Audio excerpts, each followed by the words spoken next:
Se você não quer se arrepender do seu voto pelos próximos 4 anos, existem os 4 filtros que eu vou te dar que são inegociáveis, que todo candidato precisa passar antes de receber o seu voto. Esses são, o primeiro, a coerência de histórico, o que ele fez, vezes o que ele fala que fez. O segundo ponto, a viabilidade das promessas dele. Ou seja, ele tem poder e orçamento para fazer tal coisa que está prometendo? O terceiro ponto, as alianças e as coligações. Quem ele vai puxar junto com ele para o poder? O quarto ponto, a função real do cargo que ele vai ocupar. Saber a diferença entre o executivo, aquele que executa a lei, e o legislativo, aquele que cria as leis.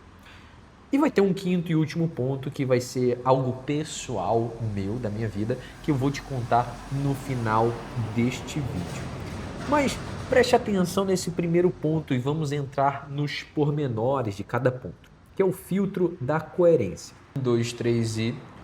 Muitas campanhas em ano de eleição tomam medidas populistas. O que significa isso? Medidas que são populares, né? Que beneficiam de uma certa forma o povo, mas, entretanto, todavia, não tem coerência para serem feitas. E quando são feitas, por trás há algo de errado, um buraco que não fecha, ou seja, tira de um lugar que já está precisando para colocar em um outro que precisa até um pouco menos ou então um pouco mais. Então temos que ver a coerência do que está sendo falado. E programas sociais que muito fala que ajuda a população, só que são medidas somente para empurrar o problema com a barriga. Entende?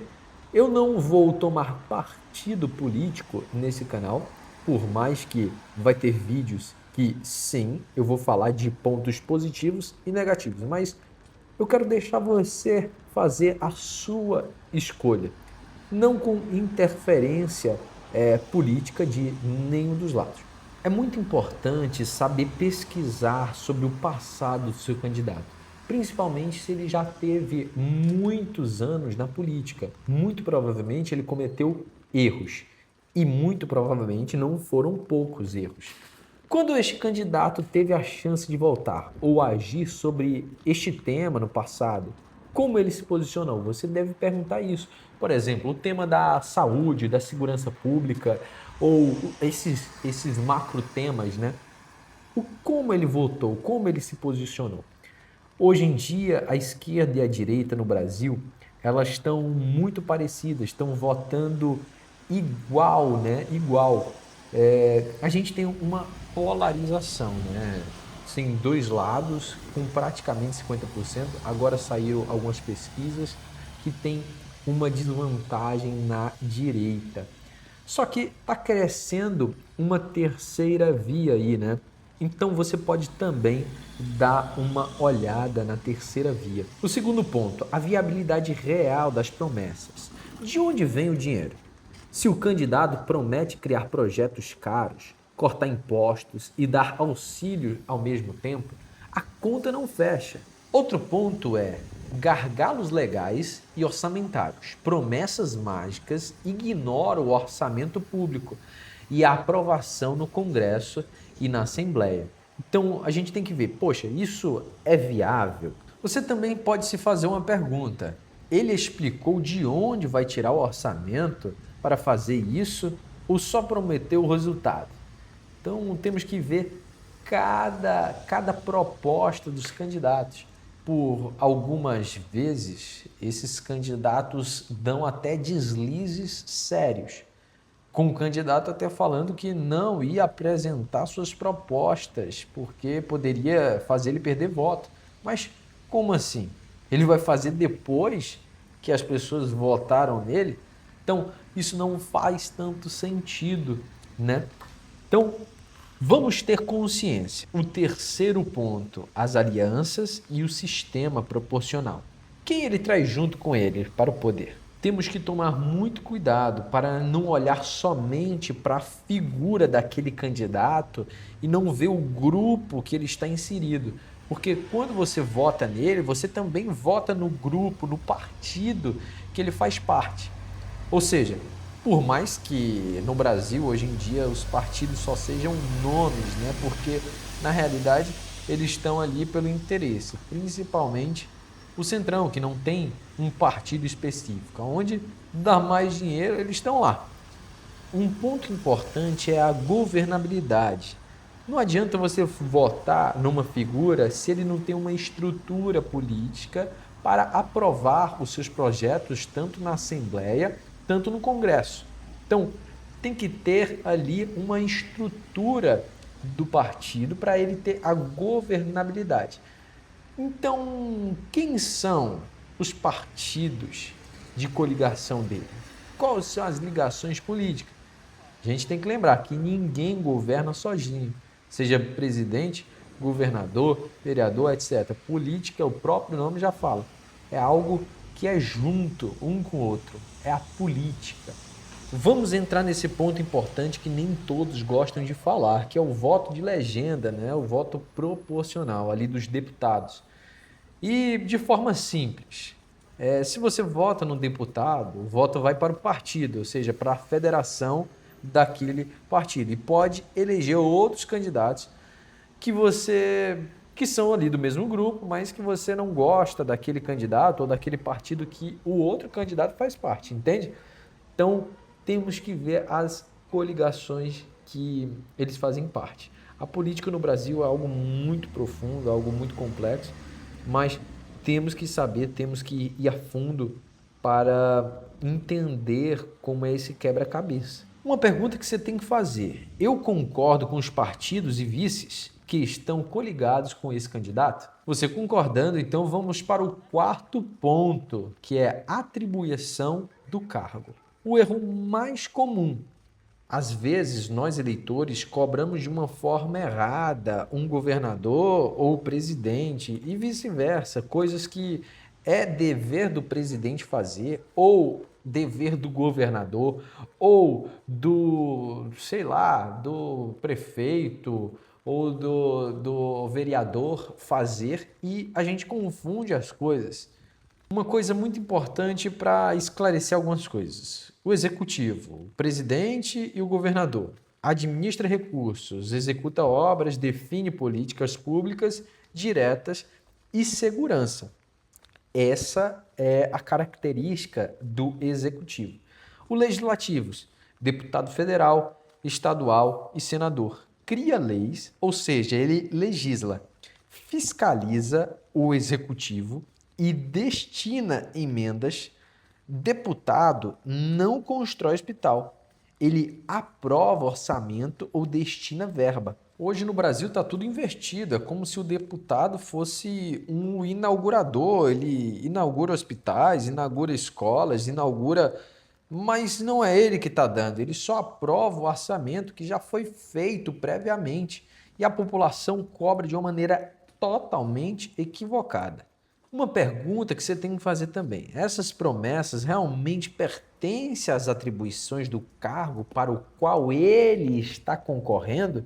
Ou seja, o que ele está prometendo é do cargo dele ou ele está prometendo além do cargo dele? Coisa que nem pertence ali ao poder dele e ele está querendo prometer. Você tem que estar de olho nisso. O quinto ponto, um ponto bônus que eu quis colocar nesse vídeo, que é algo que saiu da minha cabeça, é o meu pensamento, que é o que eu tenho a ver com isso? O que eu tenho a ver com eleições? Pessoal, talvez seja o ano mais importante de 4 anos, porque são pessoas que vai lhe representar.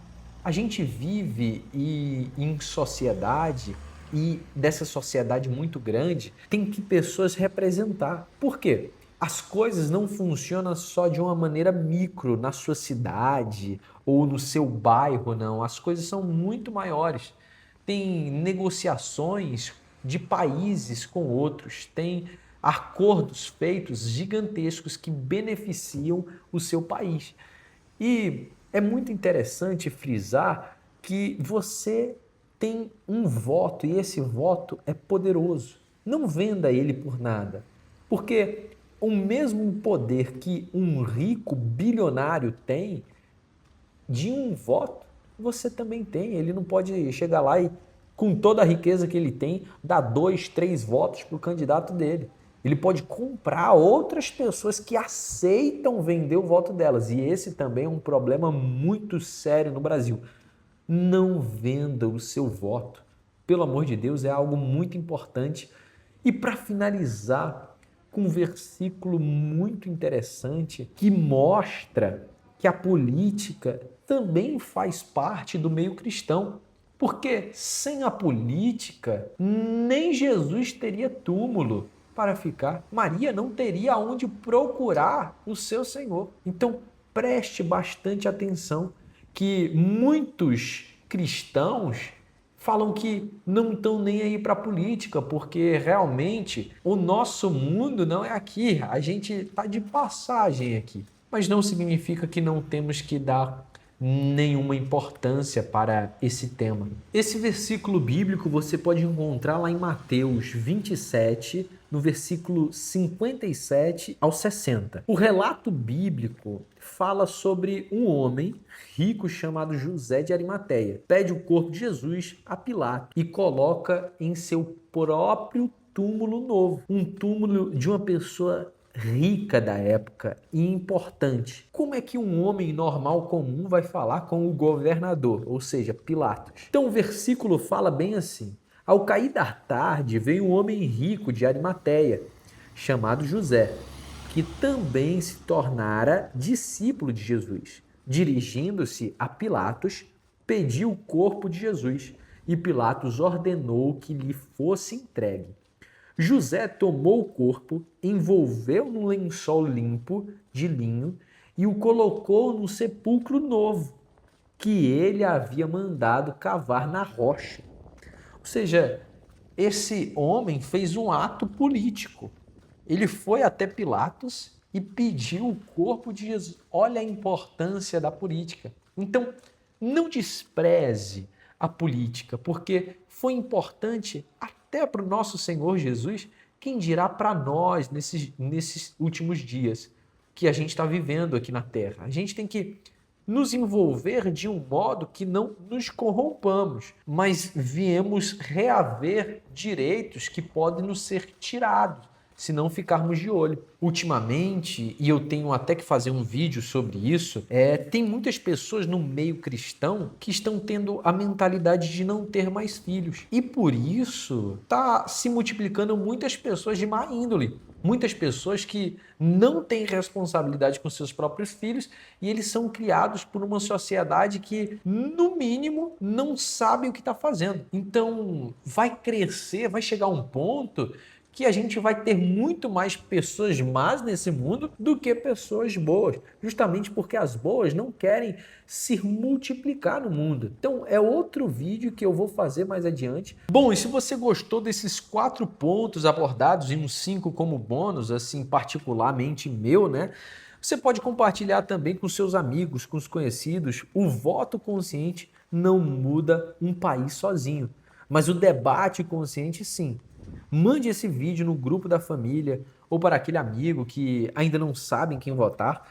Vamos fazer deste ano o ano que o eleitor assume o controle. Não adianta somente eu ter iniciativa, mas em grupo, em coletivos, conseguimos ter uma consciência melhor em que votar. Sem estar preso em rótulos, em lado esquerdo, lado direito, não. Propostas na mesa e a gente analisa quem tem as melhores propostas para fazer um Brasil melhor. Se você também puder deixar um comentário aqui embaixo dizendo qualquer coisa, porque o algoritmo do YouTube, ele entende que você parou o vídeo, foi lá, perdeu ali uns momentos para escrever e está interagindo com o vídeo. E aí ele envia para mais pessoas, fazendo assim mais eleitores conscientes. Então ajude nessa missão e até o próximo vídeo. Não se esqueça que esse canal está separado em 3 playlists: Construindo o Homem, Construindo o Futuro e Construindo a Fé. Então são 3 playlists para você aprender a construir esses 3 pilares da vida que são muito importantes. E não se esqueça, bora construir mais um dia?